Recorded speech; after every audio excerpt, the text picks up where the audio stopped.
भगवद गीता के पहले अध्याय के 11 श्लोक के अनुसार दुर्योधन अपनी सेना के सभी सैनिकों से कहता है, तुम सभी युद्ध भूमि के संगठन में ठीक से स्थापित होकर भीष्म की रक्षा करो। दुर्योधन भौतिक इच्छाओं का प्रतीक हमेशा अपनी सत्ता के लिए डरता रहता है। वह जानता है कि उसका अस्तित्व अनिश्चित है, जो मिथ्या या भ्रामक अहंकार के सहारे पर टिका हुआ है।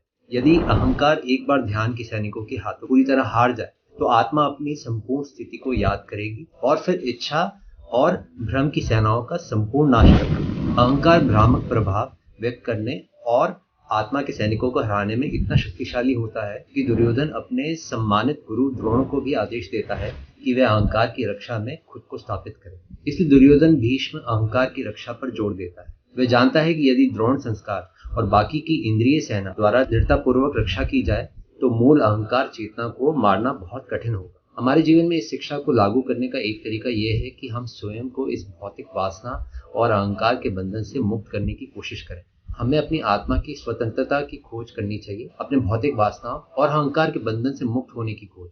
हमें ध्यान, योग और धार्मिक अभ्यासों का पालन करना चाहिए जो हमारी आत्मिकता के प्रति जागरूक करते हैं और हमें अहंकार से मुक्त करने में मदद करते हैं। अंत में भगवद गीता हमें ये सिखाती है कि आत्मा की यात्रा केवल आत्मनिर्भरता और स्वयं की अंतरात्मा की खोज के माध्यम से संभव है। हमारे पास भौतिक वासनाओं और अहंकार को परास्त करने की शक्ति होती है जब हम अपने आत्मीय स्वरूप को स्वीकार करते हैं और उसे अपनाते हैं। नमस्ते।